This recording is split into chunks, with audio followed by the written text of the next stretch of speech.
Okay, I was just talking for 1.5 hours about dependency management. Hopefully my voice is still keeping up. But what I want to talk about in this session is multi-project builds. In this case, I actually call this talk multi-module builds, and you might wonder, why is that? Why didn't you call it multi-project builds? Isn't that what we usually use as the term in the Gradle world? So I will certainly talk about that kind of stuff. So this talk is more a, I would say, intro-level talk. So if you are very familiar with multi-project builds, you probably won't learn too much, but maybe you can find a tip and trick here.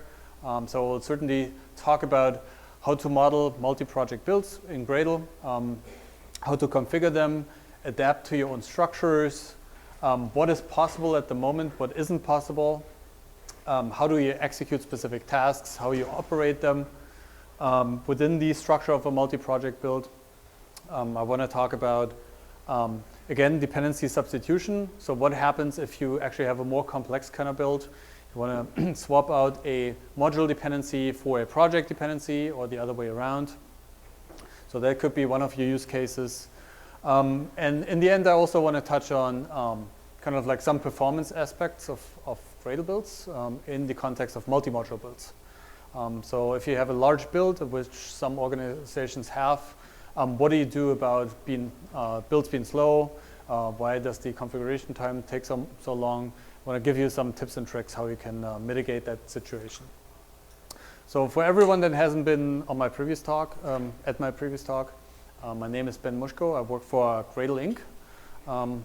So I'm doing Gradle core development, but mainly it's focused on what clients want. So we have sponsorships, partnerships between clients and us, and they usually say, well, we want this specific feature, and one of these features was, for example, dependency substitution. So the Prezi guys were so kind to actually sponsor that. So that's why you will get it. So that's my main focus. I'm doing a lot of consulting, but this talk is probably a good talk if you're kind of like either new to Gradle, or there's still some things unclear about multi-project builds, how to configure them, what the flexibility is, what's the role of setting files, and these kinds of things. So let's actually start from the very scratch. So let's talk about software engineering practices first to build up the terminology that we use in multi-project builds. So if you start a new project, oftentimes you start out with a bunch of classes and the package that you organize in a certain kind of way. But at some point of time, you want to have a specific module. You want to have a higher level organization of your classes that's very targeted, that you can potentially reuse later. And these modules can depend on each other, independent of how you model your build. You could build this with Maven or Ant or something else. It's a given, you structure them into modules. And these modules can be built with any build tool, and they can be published to an artifact repository and can be reused across the board. So that's one use case. The other use case is, well, you have multiple modules and they are part of one version control system and they work together in a specific kind of way. So what are the benefits of creating modules? So first of all, maintainability. So if you keep things together that actually belong together, always a good idea. Reusability, I just mentioned. So once you get to a point where you say, this module is so useful that we can actually use it across the board in our organization, we can just publish it and reuse it in other projects, or you can simply push it out to Maven Central. Could be some library, Guava. Maybe that was kind of like the backstory from Google. They put together a library. They found it so useful that potentially other people would like it.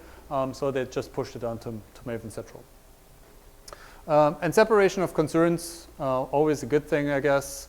What are kind of like the enablers of separation of concerns? First of all, you want to make sure that your classes are not too tightly coupled. So don't let class A call into B and B into A and have some crazy cyclic dependencies between them.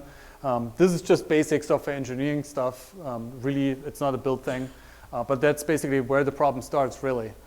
And also try to maximize cohesion. So if you have a specific class or a specific module, it should serve a specific purpose. So just do one thing. It shouldn't be some Uber class that knows persistence stuff and UI things and can like calculate some business logic of your program. So let's make the step over to the build world. So when you start with a project, you want to model this with your build as well. Some build tools, they simply give you the out-of-the-box solution. This is how we want it. This is how we expect it. Typical example, Maven. You have to have a multi-module build. They're organized in a specific kind of way. You have a parent POM usually. This is how you structure it. But what if this looks slightly different for your organization? Then you're kind of like stuck. And you have to like either refactor everything just to be able to use the build tool. I think that's a bad idea. So we want you to actually model your own world, how you have it. If you're migrating from something else, we don't want you to refactor first and then be able to build it with a new build tool. We want to be able to model it right away. And I just mentioned legacy structures. This could look very specific to your organization. If you're a heavy Eclipse user, you might be familiar with the single nested level of projects or modules. There's no breaking out because Eclipse can't really handle it well, or can't at least not display it. And that could be one of your use cases. Oftentimes I actually see other things, deeply nested structures, all in one repo, or that could be decoupled, like a multi-module build plus other artifacts that we depend on, and then we want to swap out certain things. So obviously configurability here is key. That's what we want to give you as part of the Gradle API. We want you to be able to model whatever you have right away. If it's not modeled yet, let us know. There are probably some use cases, and then I just recently read one use case on the Gradle forum where somebody had multiple multi-module builds in one repo, and they had multiple settings files, and they were basically split up by specific teams, and they just wanted to, on occasion, build that one thing, and then on the other occasion, the other thing. So it's possible that we don't cover certain use cases yet, and we certainly want to hear about it. So again, module is just a software engineering kind of thing. But if we talk about Gradle projects, we usually mean that domain object that's created on the fly whenever you run your build. That's what you can query. That's what you can change, modify, do things with it. And each of these modules usually is represented by one of these projects. So projects created in memory, and then you can do something with it in the build file. That's something you can, for example, not do in Ivy or Maven. They don't actually have a real model that you can query or do stuff with. Well, the downside, of course, is the configuration time. We have to create these objects in memory, but this will go away in the long run if we cache this model. So these projects or modules in the Gradle world, they can depend on each other or not. It really depends on your use case. So here's one example. We have A, B, C. They don't depend on each other. They're built independently. They don't even have a module dependency on each other. Whereas you could have project dependencies, usually within a single version control system repo. A depends on C, and B depends on C depends on B, and the other way around. B on A. Kind of depends on how your modules are modeled. In Gradle, we can model two different kind of structures. So first of all, you can, of course, always model the hierarchical structure. So any nesting level of projects or modules that you have in place, you can model, you can create or represent each of these modules as a project. You can define project dependencies between each of them. And you usually also have a root project, which is not shown here right now, but it's usually created for you on the fly. The other model is that Eclipse model, so a flat structure. Everything sits on one level in your directory tree. You can model that, and that's usually the Eclipse kind of way of doing things. So if you create these dependencies, we usually differentiate between module dependencies. So basically, you depend on a published artifact in some repo. Could be in a file repo, could something else, HTTP repo. And usually these are created in different version control repos. It doesn't have to be, but that's oftentimes the use case. And then you still want to define these dependencies, which you then usually model with module dependencies. Has some drawbacks, and we'll get to that. pretty soon as well. The other use case is where you have just a single module, multi-module build, or in this case, actually, it's a multi-project build. You don't actually have modules that you depend on. In this case, you actually depend from one project to another one. So how do you declare project dependencies in Gradle? It's actually fairly simple. It directly ties into the dependency handler methods. So you can find a method which is called a project, and that actually hangs off the project instance, that representation that we create in memory. So you can reference other projects from your current project that you're in. You can see we have something special there. So the colon, if you never have seen that before, that's the project path. So it basically says from the root project, which is the first column, basically put together, piecemeal together the names of projects up to the point where we actually find this in the nested structure. What happens here is, and that's a major difference between Maven as well, that Gradle is pretty smart about what it needs to build. So if you have a multi-project build and you want to build C, it already knows that A is a project dependency, and therefore you actually need to recompile the code as if it has changed. And it also needs to create the jar file so we can actually put that into the compile class path of our C project. If you're coming from Maven, the use case would be you go into your multi-module build, you go into C, you compile it, you create the jar file, you install it into the local Maven repo just to make sure that you actually have the reference. And then you go back to A, and then you basically run whatever you want to run. So you don't actually have to think about that kind of stuff because we defined this as a compile dependency in Gradle. Here's the other way of defining a dependency. In this case, it's a module dependency. So instead of assigning the project path or the project reference with a specific path, we actually say, hey, depend on the published artifact which we resolve by these coordinates that we give you. So that's usually completely ties into dependency management in both cases, pretty fluent, I think. And these guys are usually published. It's up to you where you have that guy. It could be on Maven Central. But usually for internal artifacts, they are in some binary repo in your organization, hosted yourself. So many people ask me, so what do I need to know about multi-module builds or multi-project builds if I want to get started?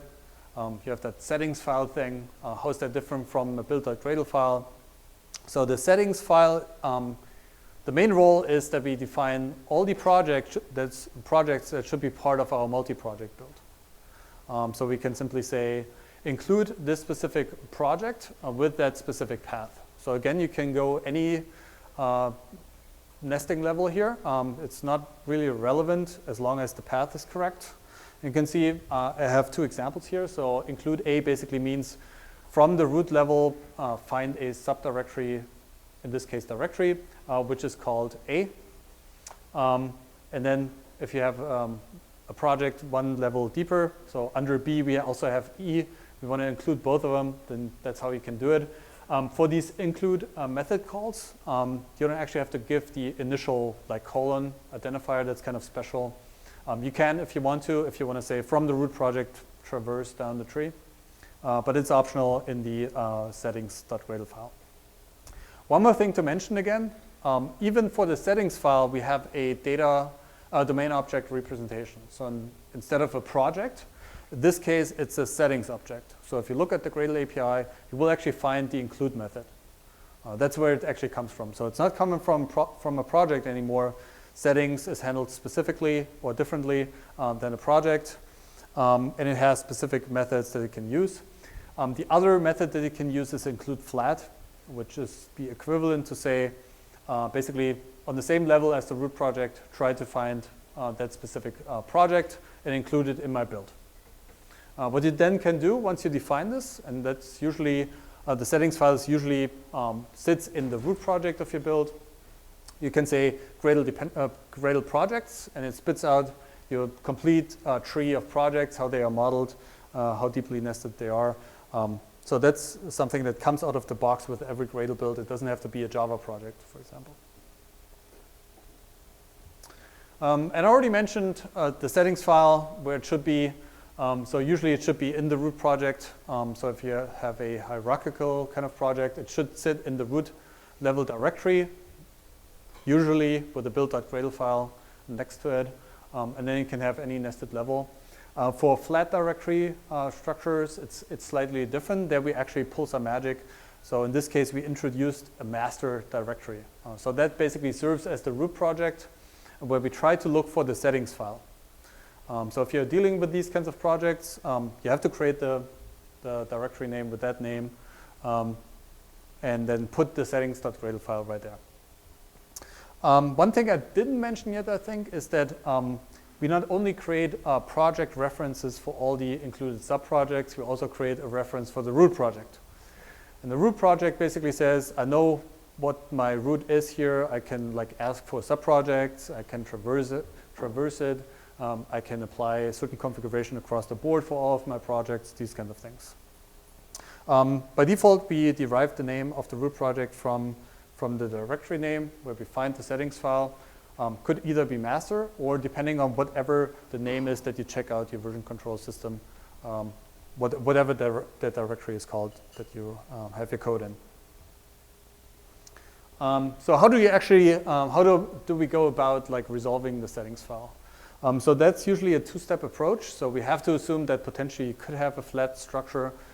So first of all, we try to look for a master directory in the same adjacent nesting level as we're currently in. So if you find that guy, we simply assume it's a flat structure, evaluate the settings file, perfect, we're done. In hierarchical kind of structures, you basically have to walk up the tree, depending on where you are in your subproject. We look up to the root project, basically the root level of the directory tree. So that could be kind of expensive, depending on where it finds it. But it will try to find one. If it doesn't find a build file or a settings file in this case, well, then it's simply not a multi-module build. There's a command line option, which is called no search upwards, that you could use in CI settings, for example. If you know that you're in the root when you execute, that's a handy one to have, so you don't actually have to walk your tree in the CI environment, so you can save some time here as well. When is the settings file evaluated? Makes sense. So if we recall the build lifecycle in Gradle that we run with every execution of the Gradle build, there are three phases: initialization phase, configuration phase, execution phase. Configuration phase we already talked about. So we're trying to configure the projects that are part of our build, also the settings file. But how do we even know which project should be included? So this obviously needs to happen beforehand. So that's why we also have a initialization phase where we try to look for the settings file, read that settings file, evaluate it, and then based on whatever we configure in there, we go and create the project instances. So always evaluate it in the first phase. There's something we call configuration injection. So if you find yourself wanting to define common configuration across the board for either a bunch of subprojects or all of them, or across the board for all projects that you even have in your multi-project builds, you can do that. And that's what we call configuration injection. How does this look like? So again, we have two methods that hang off the project instance. So if you actually go ahead and go to the Java docs, you will find these methods on the project API. One of them is subprojects. That's the name of the method. In here we have a single parameter, which lets you define whatever configuration should apply to all of the subprojects of the project that we're currently in, that we define this for. The other one is the all projects method, which simply means the same thing, except that we also apply the same configuration to the current project. So if you apply this some nested level deeper, this will apply to the current project that has this logic in the build.gradle file plus all its subprojects. So let's actually have a look at this by example. I think that makes it more clear. So here we have some hierarchical structure, and we want to have a look at not the topmost root project. We actually want to have a look at C, which is one level deeper, just to make clear that we can also apply subprojects and all projects on that level if we want to. So here we see we have a build.gradle file in C, and we say define common configuration for all of its subprojects. So in this case, we just want to say all of these subprojects and know that they are all Java projects. So we don't have to redefine this logic for D and E. We don't have to copy paste the same code over and over. So we just define common logic where it makes sense. It doesn't have to be on the topmost root project. You can, but it really depends on what you want to apply here. The other one is all projects, and you can see that also applies to C. So that's the main difference here. Well, while these are handy, sometimes you actually want to do more filtering. Yep? What's the cost of calling subprojects and full projects? Does it mean that the projects will be forcefully evaluated? Nope, that's not the case. And we'll actually, on the next slide, or in 2 slides, I will show you how this actually plays out in practice. If you actually depend on configuration that should apply it based on certain logic of a subproject, but potentially that's not even evaluated yet. So you can enforce that, but by default it's not.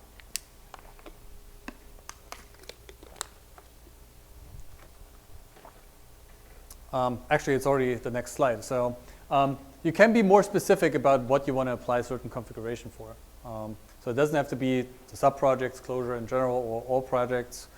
You can write your own methods that filter out a set of projects. In this case, that's what we want to do. So we want to say for C, we simply assume there are a bunch of web projects as subprojects, but some of them might just be Java projects or C, C++ projects. So we don't necessarily want to apply this logic to all subprojects because that actually would be wrong. If your organizational structure of your projects don't actually look that way, if everything is mixed together, again, that's a legacy structure, but you can filter out stuff. So you don't have to live with what you have necessarily. You can migrate it over time.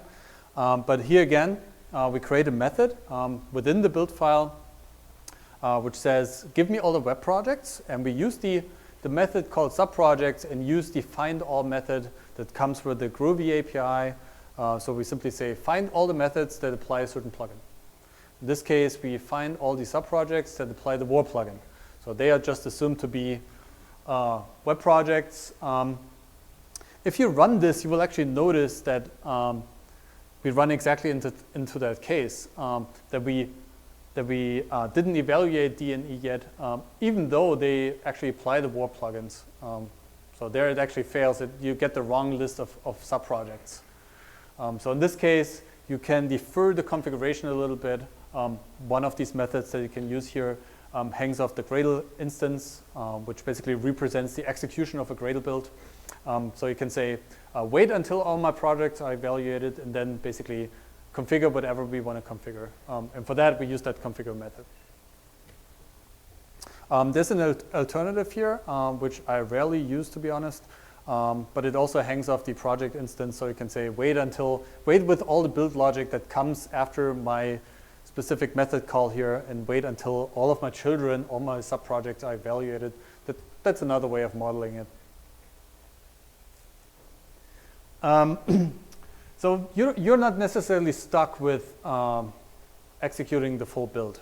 So you can really be very specific about what should be executed in your multi-project build.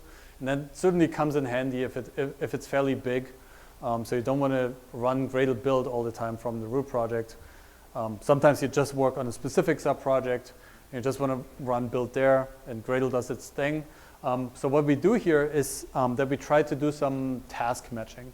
So we try to match the task name for all the subprojects, including the project that we're currently in the file system. So in this case, we navigated to the C directory, and we run Gradle war. In this case, what we try to do is we basically want to create the war file for all subprojects that are actually war projects. So Gradle, even though that might not be a Java project, it will simply not find the task name, will not execute the task. C is obviously probably not a war project. That's why I wouldn't find anything there. But there's something else that's kind of curious about this here. So we see that D actually creates a jar file. Do you have any idea why that potentially could be? So we only wanted to create war files. Why does it actually create a jar file? Yeah, exactly. So in this case, Gradle will figure out automatically that we have a project dependency on the other project, and we don't have to deal with this. It simply creates the jar file if it's not already there. Otherwise, the tasks will run, but they will be up to date. There are ways to get around that. When you simply want to say, hey, I don't want to execute D at all, there are some things that we'll talk about today, how to get around it. So you don't necessarily have to just run a task name. You can be even more specific. So you can say, for the E project, I want to run the compile Java task. Okay, so you can see you can piecemeal it together between project and task. And you would usually start from the beginning. So again, in this case, the initial colon is implied. So here we simply say, for the E project, compile the Java task. And again, D creates the Java task here first, or creates the Java file first, because it needs to be on the compile class path. And again, you can basically, the expression that you can create here can be like very long, depending on your nesting level. Yep. If you have a flat layout, you really have to choice with your current working directories for root, you have to specify. Yep, exactly, yep, exactly. So there are a bunch of, so that was basically what we can do on the command line, but you can also do stuff programmatically, so you can reference any of your projects from anywhere, more or less. So in this case, we actually want to hop over to B and want to do some things here to make it more clear. So there's another method which is called root project, which hangs off the project instance. So you can say, well, give me the root project for that specific project here.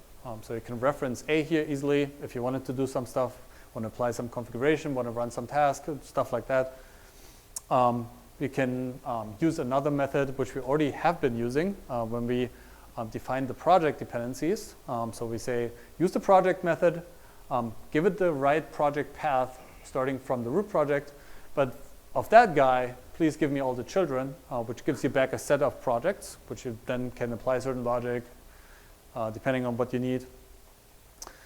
And then if you wanted to actually access the root project, you can simply just say, hey, just use the colon here. That's the top level root project in our project build.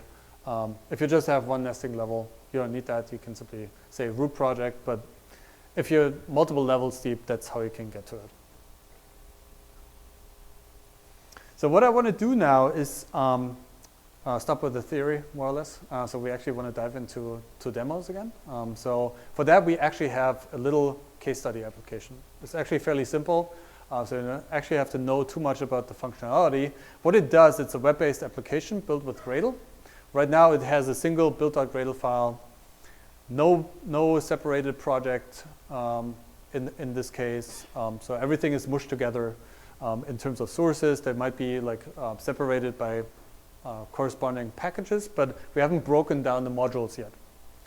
So what that web application does, if you run it, it runs on the Tomcat server here. It simply calls out to Bintray, and it asks for the number of plugins that we have in place right now. Nothing too crazy.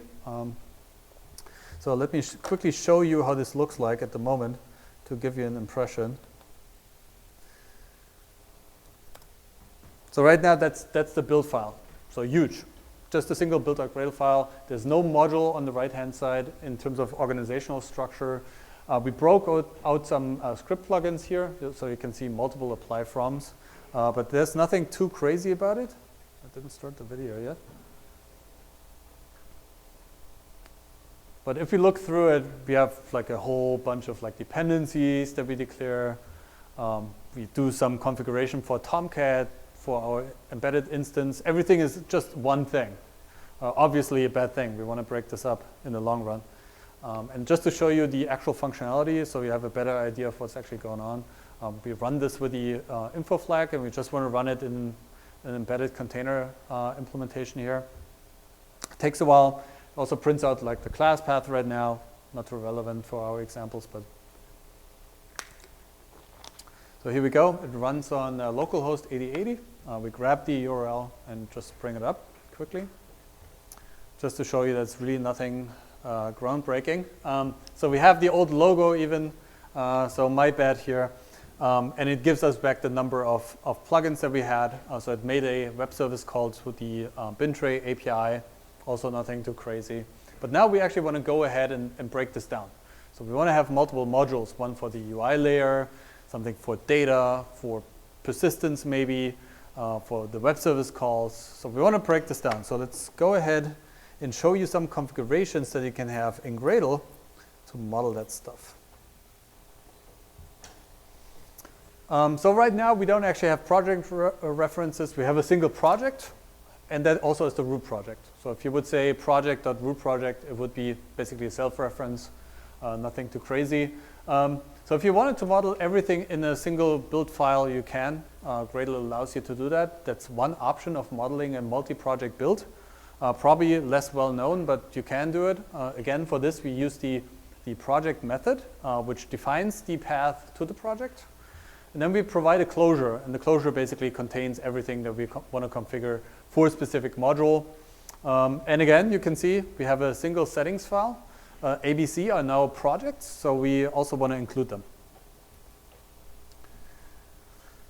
You might ask, is this a good idea to have everything into a single build file? Probably not, but I want to show you the options first.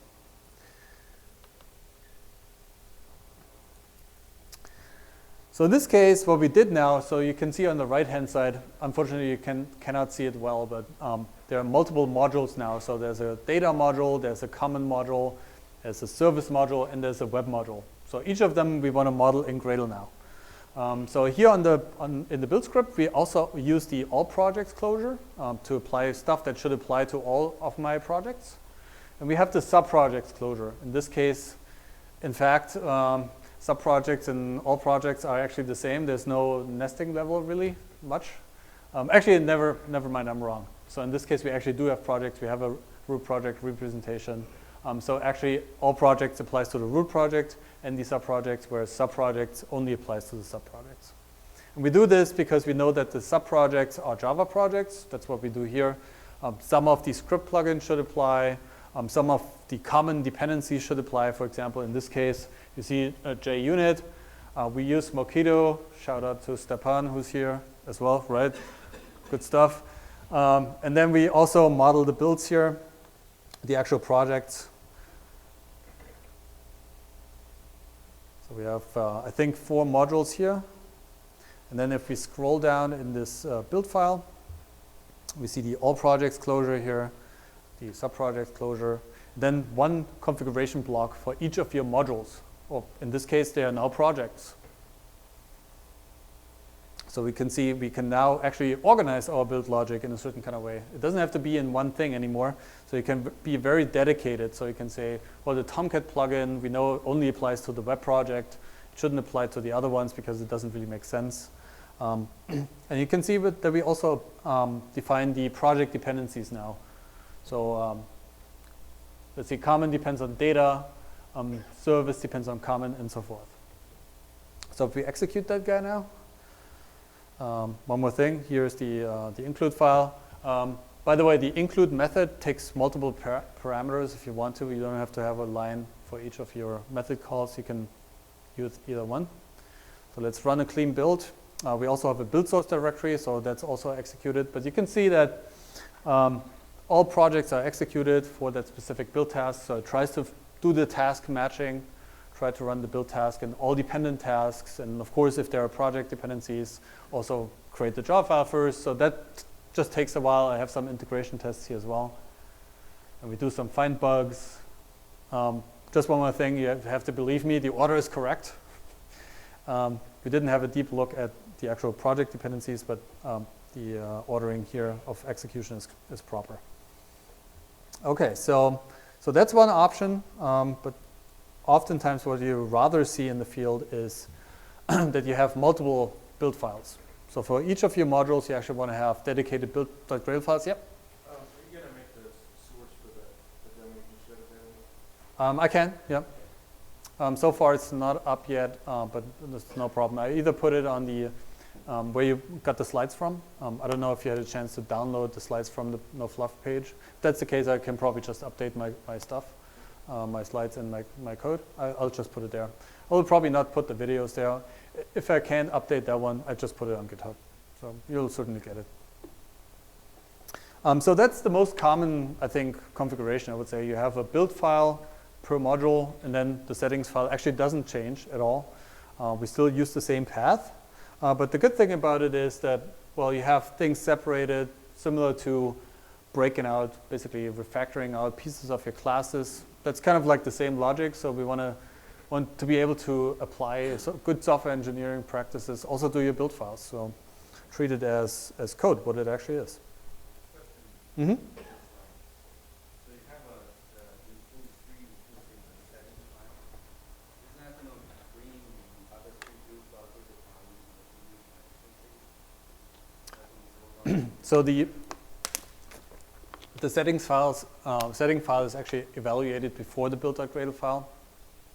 And you can assume the settings file to actually be on this level. I didn't actually put it there, but that's where it would sit. After that, the build.gradle files would be parsed. Once we know which project actually should be part of our multi-project builds. Does that kind of like explain it, or maybe I misunderstood? include additional other projects in the settings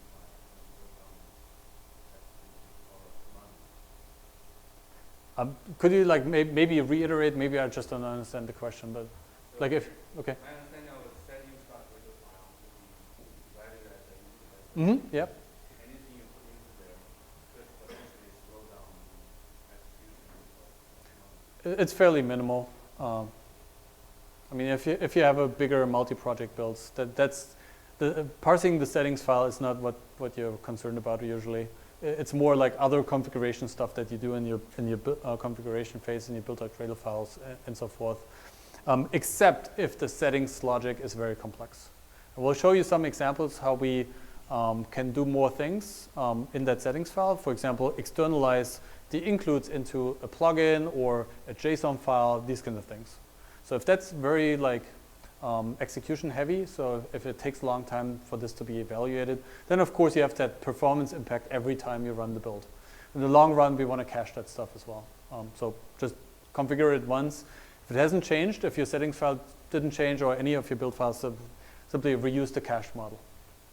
So that's kind of like the long-term goal that Hans talked about.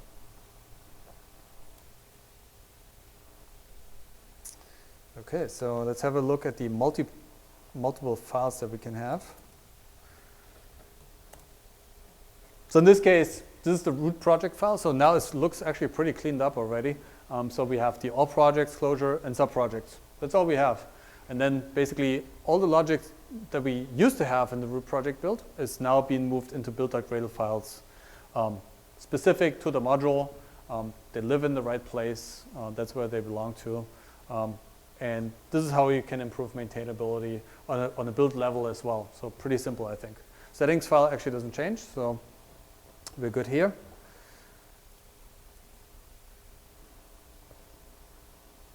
The other option you have is a hybrid model. So you could say some of my projects are defined within my root.gradle file or root build.gradle file with the project configuration block. Other ones have their dedicated build.gradle files. You can do it. I think it's not a good idea. Simply because we give you the API doesn't mean you should necessarily do it. I think the best option is to really have dedicated build.gradle files and then put the logic where it belongs to. While you can do this, yes. Might lead to potential maintenance issues, yep.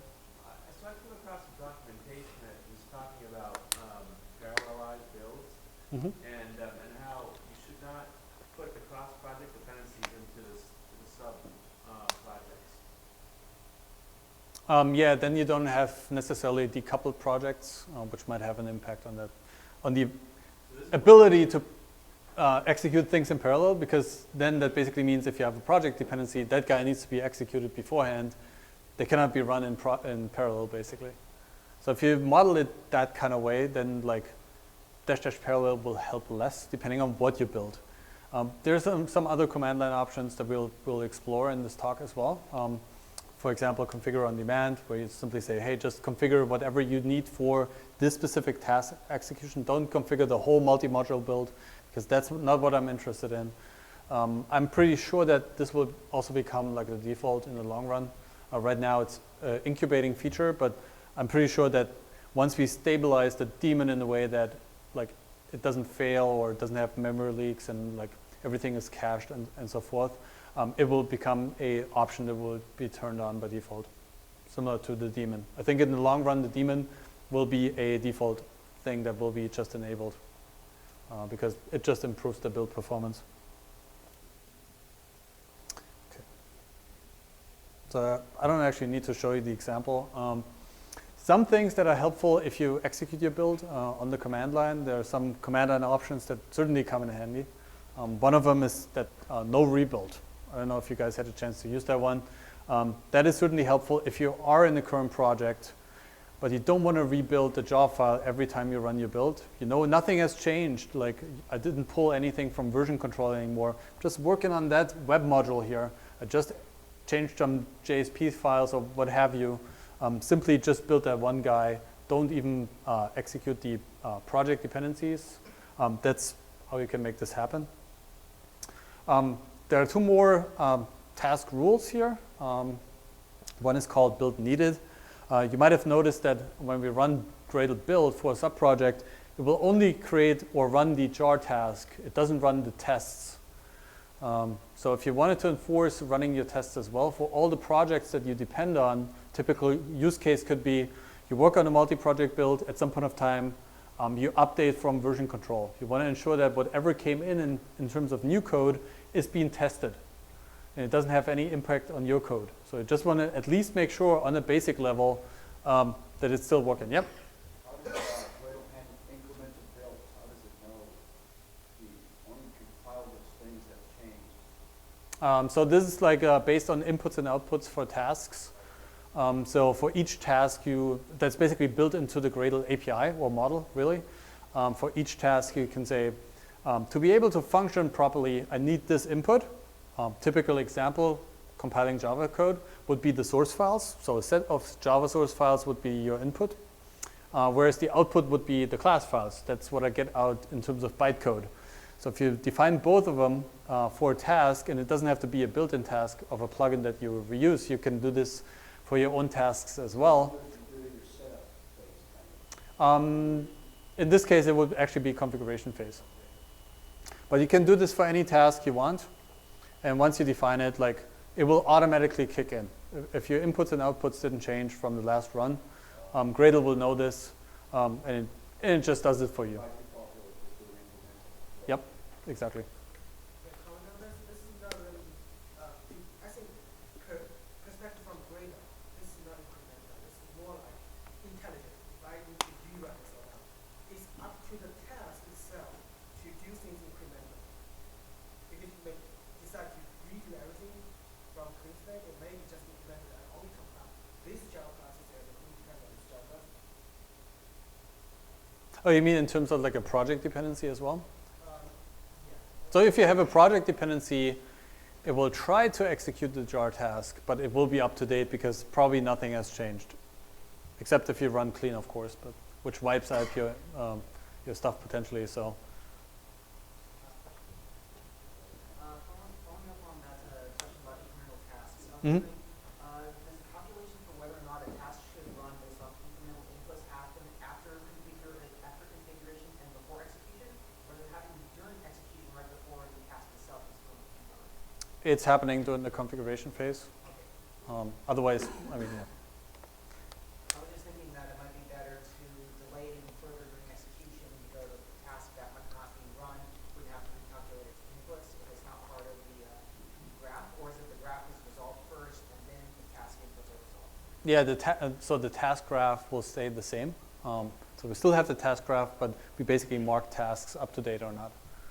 So both things would have to happen. Whether one thing is more efficient than the other one, I don't know at the moment. You would have to like, I think in these kinds of cases, I would recommend like going over, like if you want to like talk over it later with like one of the guys that might have a deeper insight into that specific functionality, that's perfect. Like just raise it, or like on the forum is the other case. So if you missed the chance to talk to someone, that's another way of like bringing it up. We also have the Gradle development list. It's probably more discussion on that level because it touches the actual core implementation. So anything that you want to get into Gradle core, I would recommend like raising as a question or recommendation or discuss it on the dev list. So that's another option. In terms of like the tasks, so that is build needed. We also have build dependents. So basically run all my project dependencies, run their tests, but also execute the tests for the projects that depend on my current project that I'm working on. So you want to see if your changes have any impact on the other projects that depend on your project. So depending on what you need in your project or your development kind of workflow, you can pick one of them. If you're just cool with build, you can just run build. But you can be very picky about what should be run. So let's show you some of these examples. So partial builds. So again, same application. And I want to show you one of these command line options. So again, we first run Gradle W projects. We see the whole tree. So sample application, that's what my root project is called. And then we have a bunch of subprojects, common, data, service, web. Awesome. But now we want to say, just want to run a specific subproject. Well, in fact, we run the full build first, apparently. So let's go ahead a little bit. So we don't have to spend time on this. What we want to do here is to actually use the -a command line option. So we actually navigated to the subdirectory service, which is our project, which we know has other project dependencies. And you can see that if you use the command line option -a, it actually doesn't rebuild the project dependencies anymore. So if you want to save some time in terms of configuration time or execution time, in this case execution time, probably more. Build needed, major difference is that we also run the test task. So you can see service apparently depends on common, which in turn depends on data. Awesome. But you can also see that we also run the test somewhere here. Out there, data test. And build dependence, pretty much the same thing, except that we also execute the build for all the other projects that depend on the current project that I'm in.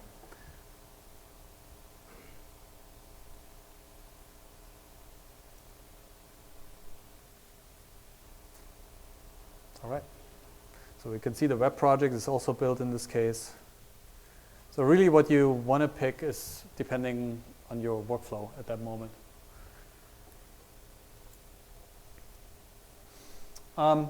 So we know that the settings file lets you include projects. There's far more stuff that you can do in that settings file with the help of that settings API. Typical scenarios, you want to change the project name, so you're not happy with whatever the directory name is. You can change the project directories. Let's say it sits somewhere else. You can change the build file names. Typical scenario, you have a big multi-project builds in your IDE. You open like 10 different build.gradle files in parallel, and you forgot which one belonged to which one. So you could basically rename them to match to the project names, for example. That's possible. You don't have to stick to the build.gradle file name for the file name. Or you could define whatever you need to define in your settings configuration and externalize that completely to clean up the whole settings file.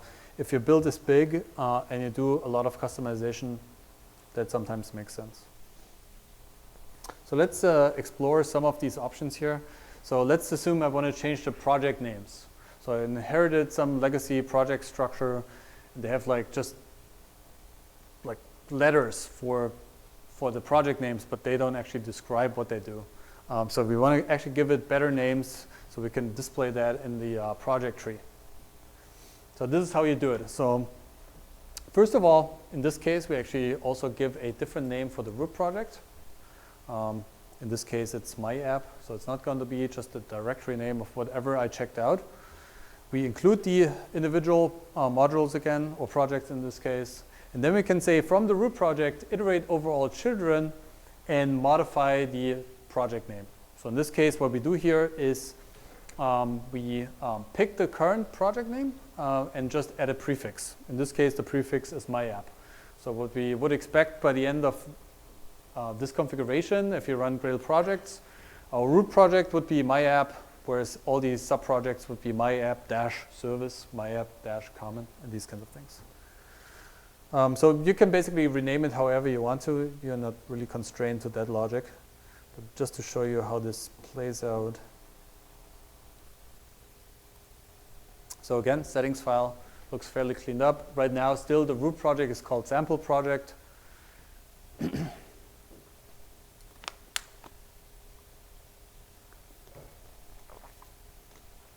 So let's go ahead and like first check the projects that we have in place. You can see sample project, that what we assigned in terms of the root project name, and then we have these subprojects here. But we want to rename these guys. So let's rename the sample project to exactly what I've done before, my app. And you can see this change has a direct effect. So if you run it on the next build, it's already there. So it's already called my app now. So if you like this better, this is the way to do it. And now we also want to change the children. So again, keep in mind, whatever we call in terms of methods are provided by the settings instance, not the project anymore. So root project is available. From that root project, we can iterate over all children. And for each of them, we want to use the current name and want to add a specific prefix. So in this case, we're actually being a little bit smart. So we reuse, again, something from the model. Actually, we know that we assign the specific value. Instead of typing out my app, we simply piecemeal it together by just referencing the root project property. So one example would be, sorry, not my data, that's a typo, my app, dash data or something else. If you go back, Gradle W projects, you should now see that it has a certain effect, apparently not the effect that we wanted. So there's one piece we're missing here. So apparently the project with path colon data wasn't resolved. That's what Gradle tells us. So I guess there's something we're missing here. So that something is the fact that we now renamed the project, which also has an effect on the project dependency definitions. So if you do this kind of stuff, you also have to go into your project dependencies and fix that up as well. So all of them are now called my app dash service and so on. Just something to keep in mind. And if we do that, quick fix up, here we go. That's what we expected. So if you really want to customize stuff, this is how you can do it.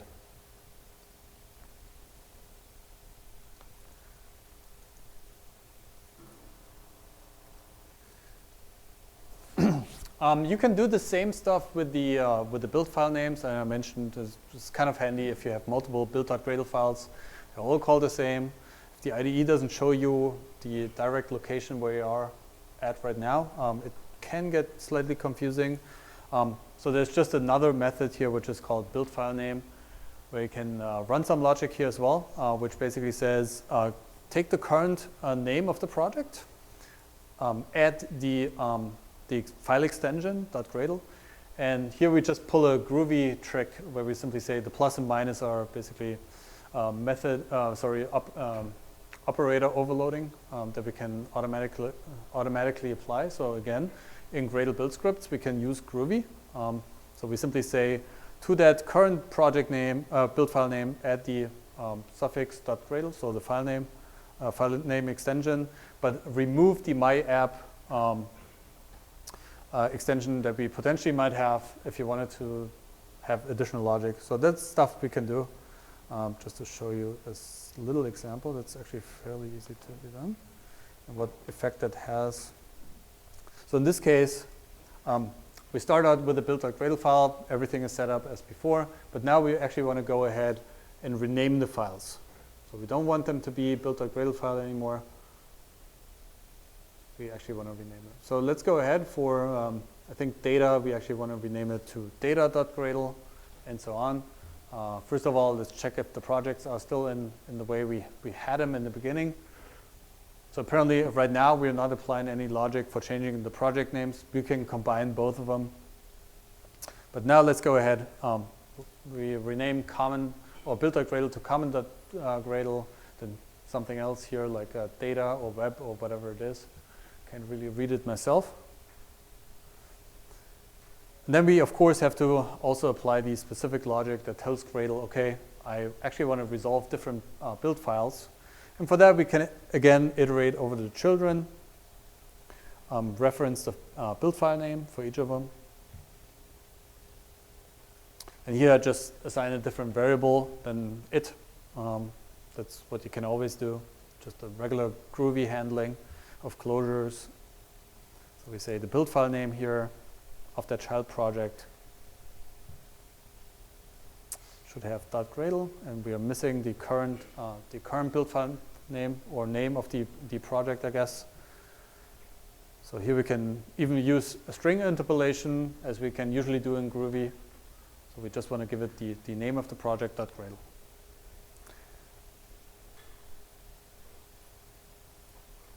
And again, boom, everything works as before. Instead of using build.gradle files, we simply use the customized ones.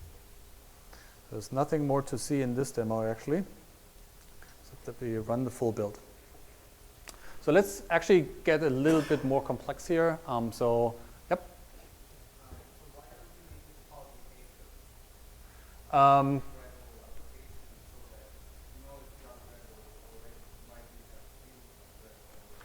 We could. I don't think we want to spend the configuration time to figure that out or build in that logic, because it might be very specific to your organization. Most of the times I actually see people using build.gradle just as is. We could build this in. Maybe if you want that as an organization, it's fairly easy to abstract that into a plugin and then basically apply it to all of your projects that are multi-module builds. So right now it's just not default. If you want to raise the question again, I think it's a good way to start discussions around certain things. I think we just don't want to overload certain meanings in a way that might mainly be your definition of multi-project builds. We more or less want to be a toolkit, I would say. We want to allow you to do these kinds of things if you want to do them, but we don't have necessarily an opinion about it, if that makes sense. And right now, what we want to do is that we actually want to externalize all that stuff into a JSON file. So we don't have to live necessarily with the include and write everything out. We can actually do more fancy stuff. So for example, we could have a JSON file which has all of these projects defined in just a JSON structure. So you can see we have a projects attribute, and then for each of them, we have the name of the directory and even the remapped project name plus the new build file name. So that's possible. And just to give you a brief idea on how this looks like, we start out with the regular setup. In this case, we have the JSON file adjacent here to the build.gradle file on the root project. I didn't show it yet. But we already made preparations to use the new build file names, plus we changed the project references. So we want all of this to happen automatically with the help of a JSON definition. So in this case, it's slightly more complex. So we have data, comment, service, web. You could also bake in some other file which automatically determines project dependencies and that kind of stuff. So in this case, it's actually more simple. We just want to be able to basically parse this structure and derive whatever configuration we need for the settings file. So we don't actually want to spell it out.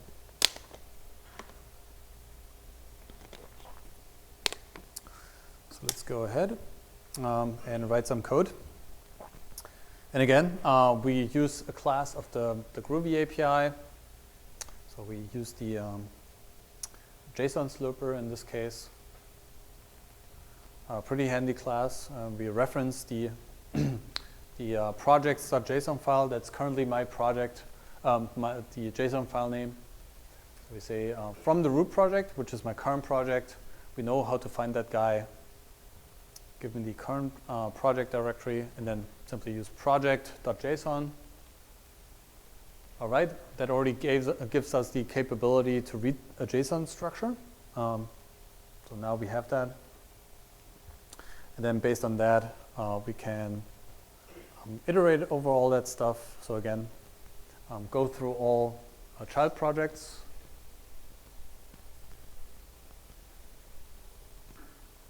And do two different things. Actually, one is renaming the project.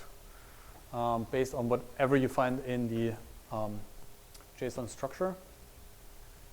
So you might remember the topmost attribute here in the JSON structure was projects. If you do find the project with that current child project name, that's awesome. So that would be either data, common service, or something else.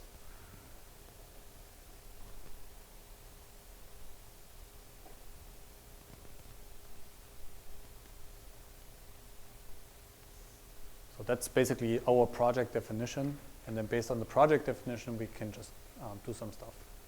Of course, you can build in error handling. For example, if you don't find that specific definition in your JSON file, fail the build or do something else. I think it's fair to assume it should actually break the build if something is not found, because something is not declared properly here. And we give it some specific description here, nothing too crazy.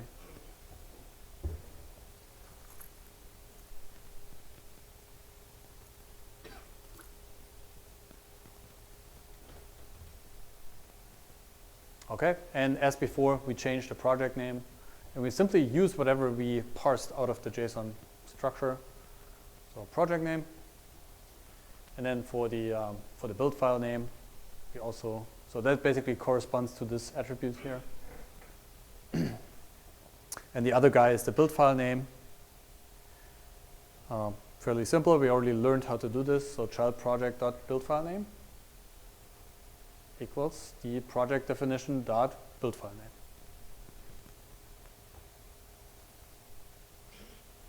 Okay, so that's that guy. So now we can go ahead, run this thing, and everything should work as expected. Keep in mind, if you do stuff like that, you will always have that initial impact whenever you run your project. So if you have something really complex, think about it.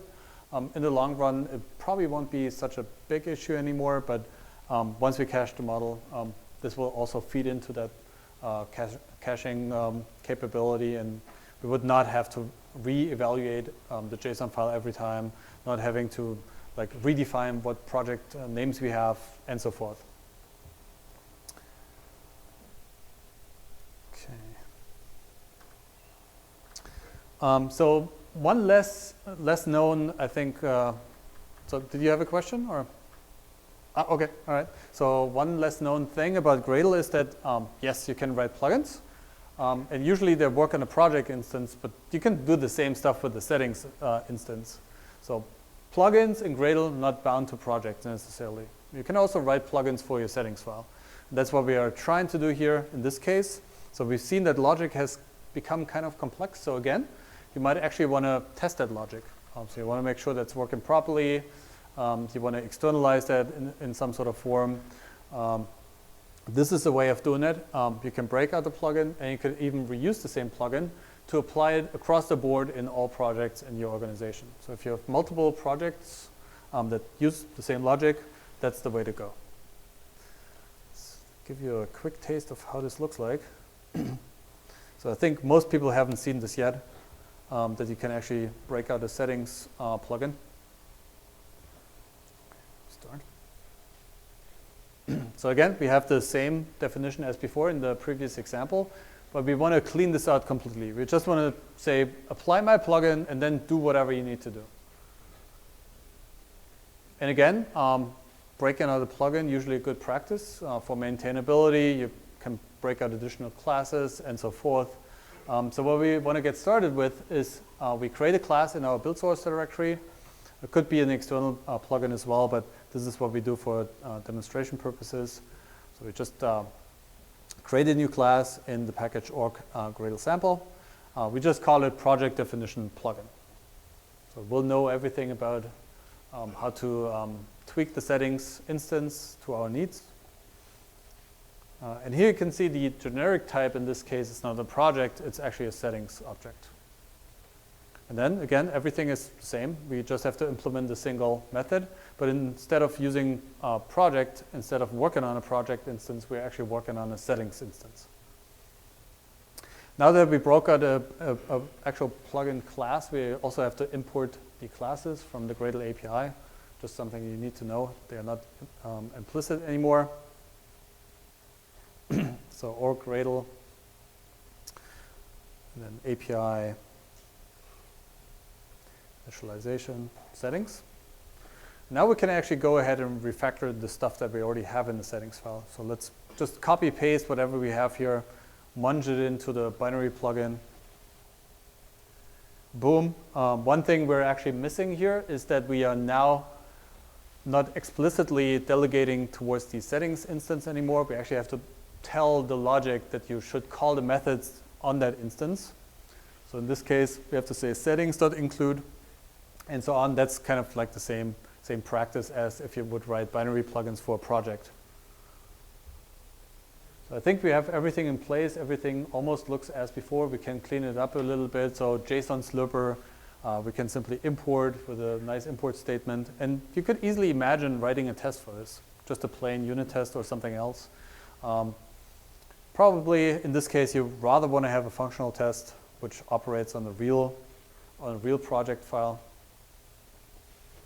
So you can see we import the Gradle exception, we import any APIs we need from the Groovy API that are not implicitly imported. Clean this up. And now we actually have a class, pretty cool. So it's not any scripting thing anymore. It's actually an actual class that we can now apply. So we can go ahead and say apply plugin. And we know it sits in the subdirectory. So in this case, we apply the plugin by type or Gradle sample project definition, plugin. And boom, that's all we need. Like that's our settings file. Whenever you need to edit something now, you can just go into that JSON file, very maintainable. So if something's more complex in your settings file, try to externalize that into a plugin.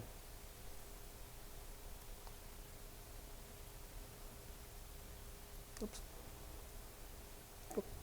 So now I actually want to get into kind of like more modern kind of topics or things that we touched on just recently. So I talked about dependency substitution in my last talk, but for everyone that wasn't here yet, I want to like lay out the land here a little bit. So it could be that in your project, you're working on A, B, C. That's your multi-module build. That's what you're currently building on. But let's assume this guy also depends on a binary artifact that is built by a different project, that is published to a binary repo, but that lives in a different version control repository. So it's kind of like clunky. So you cannot really build everything together in one repo if you wanted to. It's just not possible in Gradle. But certainly you might have the need to do that. So in this case, the actual dependencies are module dependencies. They are not project dependencies because they're published. But what happens in your workflow if you're a developer? You not only have to touch your multi-project build that you usually work in, there's something else that you have to touch. So maybe that D library, that F thing at the same time, but you will only need to touch that stuff on your developer's machine.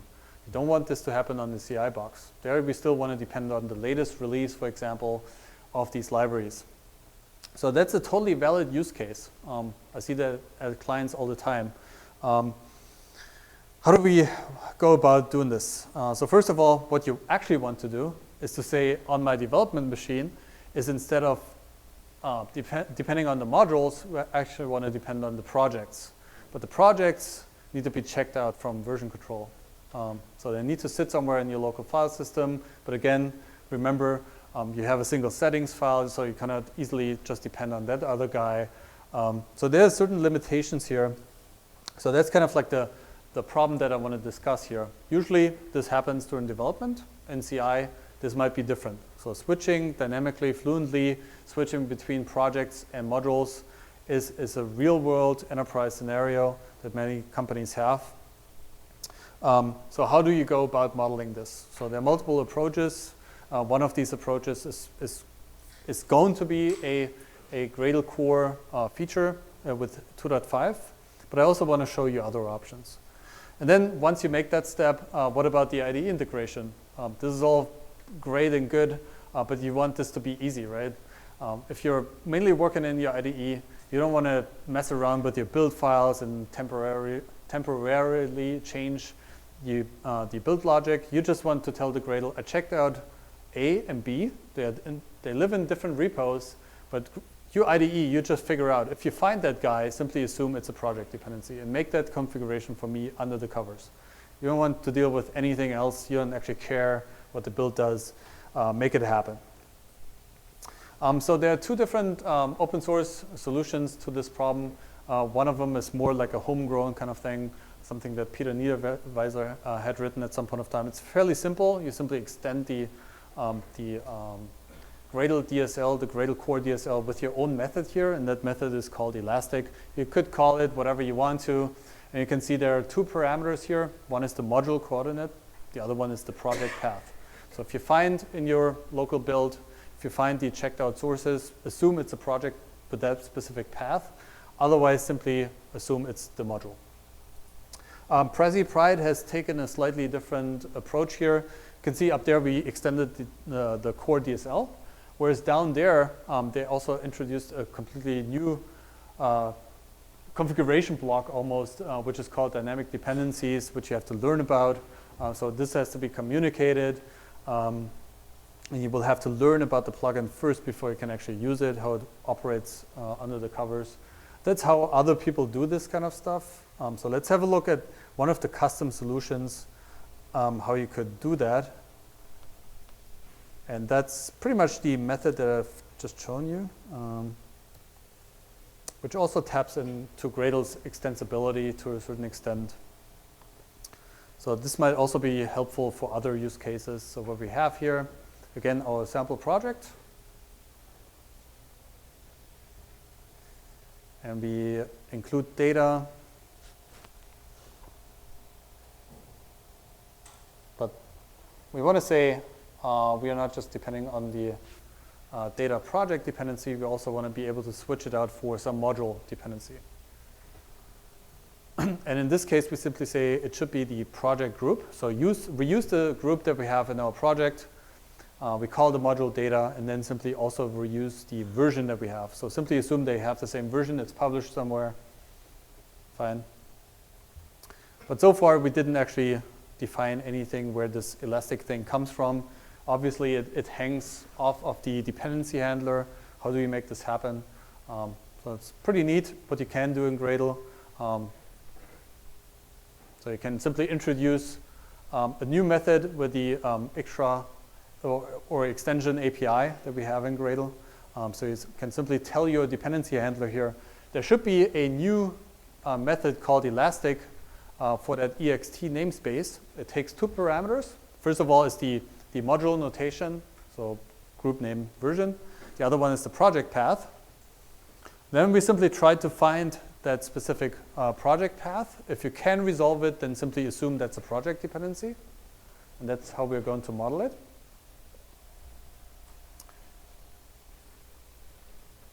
So again, we use that project method, which hangs off the project.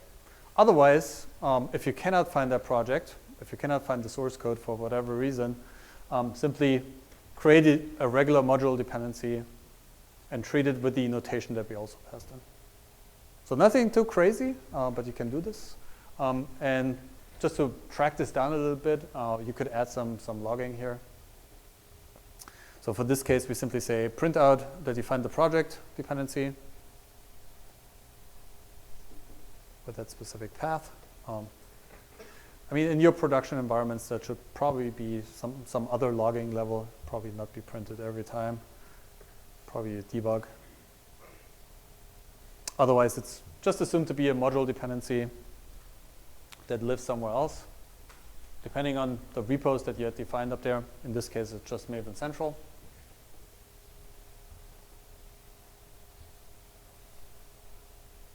So let's go ahead. We run Gradle W projects. Right now, we still have that data subproject as part of our source tree, so everything is good. In this case, it actually assumes to be a project dependency. Can also do the same thing for the common dependencies here.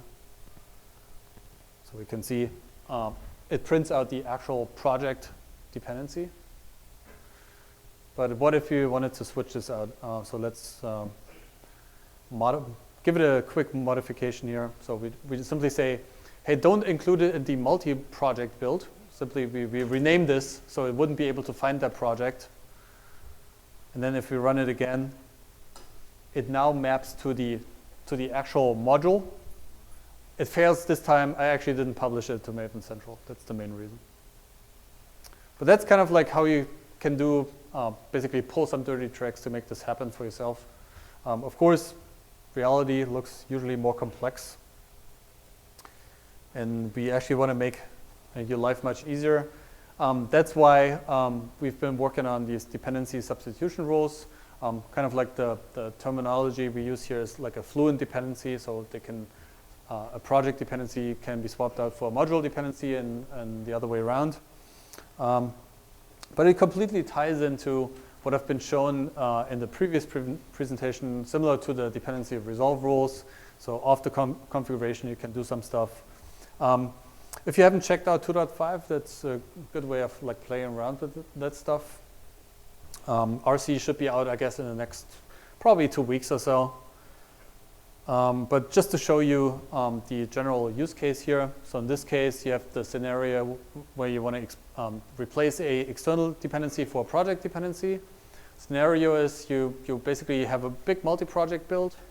Let's say 500 modules. You're only working on a single one. You don't want to have that performance hit every time you configure your build. There are other ways around it, but you could simply say, for all of these other modules, simply replace them with published module dependencies. So if you have them in the cache, you don't have that impact of having to rebuild stuff. So that's one use case. And the other way around, you replace the project for, actually I've just explained this one. The other one is basically having the fast turnaround. So in development environments, you want to integrate your code quickly. You don't want to republish any little change that you make to the module that you're depending on. So you just want to treat it as a project dependency. So this is kind of like the low-level API that we have with 2.5, but there's more to come. So in the long run, we'll certainly have some DSL on top of that again, because really at the moment you have to build your own solution again around that kind of like dependency substitution API. There will be a DSL, and at some point of time there will be IDE capabilities. That also means IDE capabilities for build ship.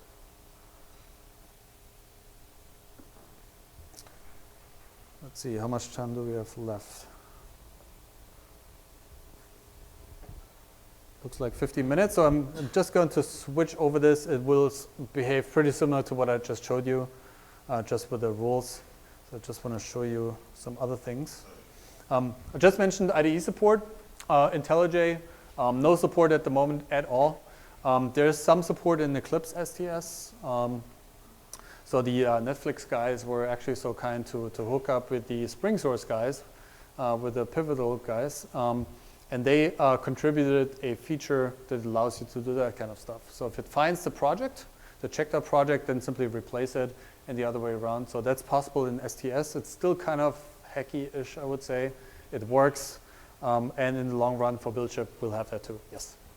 There's no support for LJ include no support for Android Studio? Say it again, sorry. Does no support for LJ also mean no support for Android Studio? Yes. So basically, Android Studio is just IntelliJ under the covers with additional flavor. Yeah, it's like a dedicated version for Android development, more or less. So it doesn't have all the other plugins and all that kind of other stuff that you actually usually don't need. Yeah.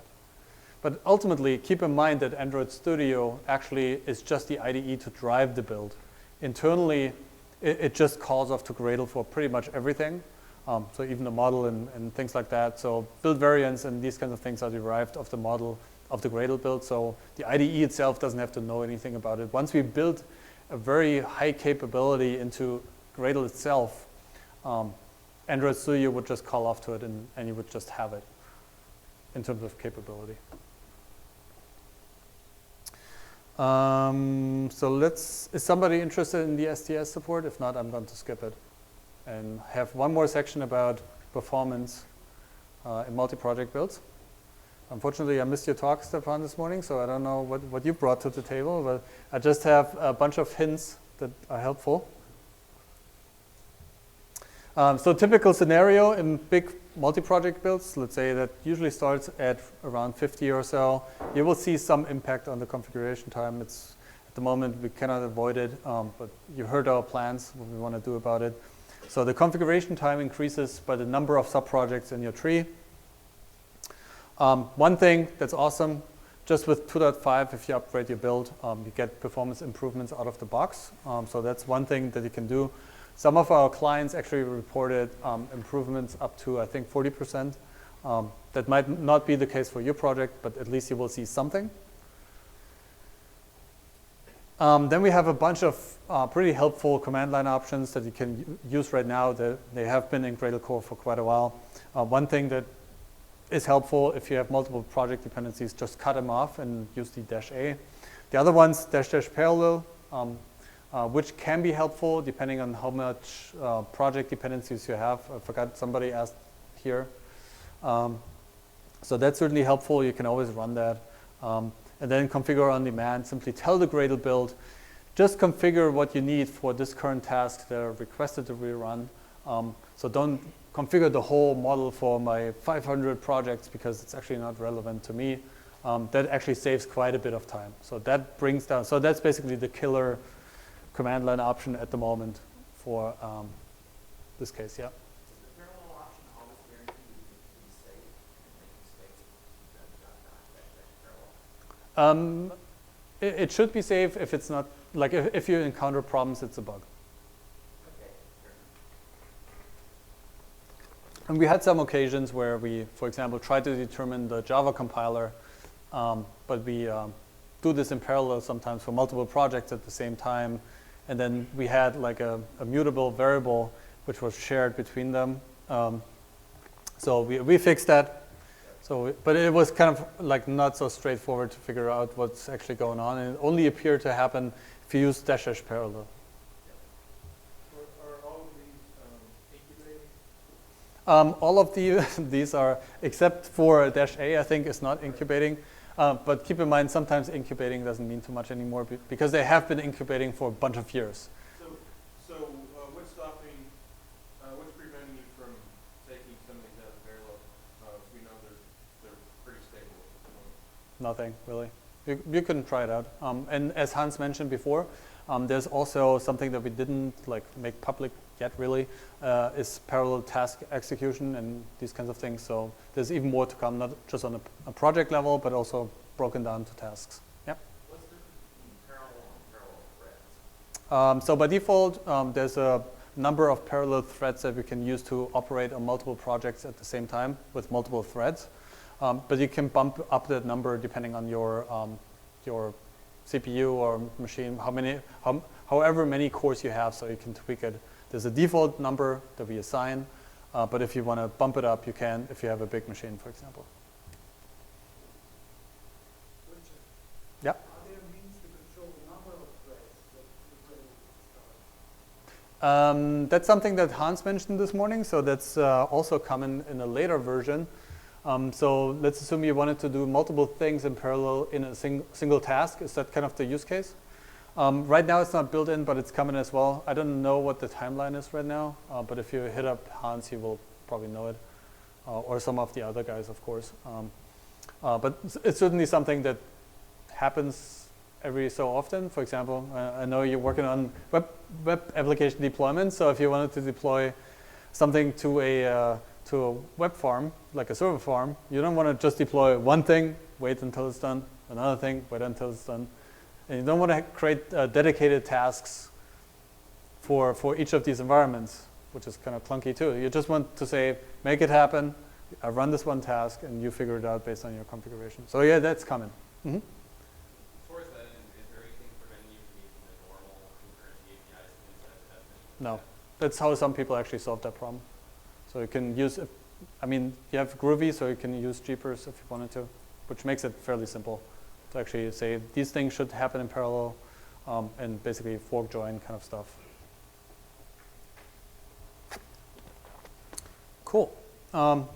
mentioned before, I think I don't even need to reiterate that again. We will cache the model at some point of time, which will break down the configuration time to almost 0, as Hans likes to say.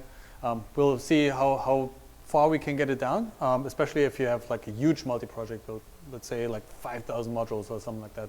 Something that we certainly need to benchmark, but that's certainly on the roadmap for the end of this year. Want to be as fast as possible. It's going to be a killer feature. But again, whatever we build in terms of the model, during configuration time, we want to be able to cache. And then next step would be distributed builds as well. So you farm it out into multiple servers, and then you just bring it back when each of them are ready. So basically fork join on the server level. There's some other workarounds that people have used before. They require quite a bit of like custom code. So you could, instead of modeling a multi-project build as projects, you could simply say, each of these projects has certain configuration, but I just model each of them with the help of a source set. So that's a way of basically avoiding that certain model objects are created. It requires quite a bunch of code. I believe there's somebody open sourced a project that attempts to do that as well. So if you want to check that out, I forgot what it was called.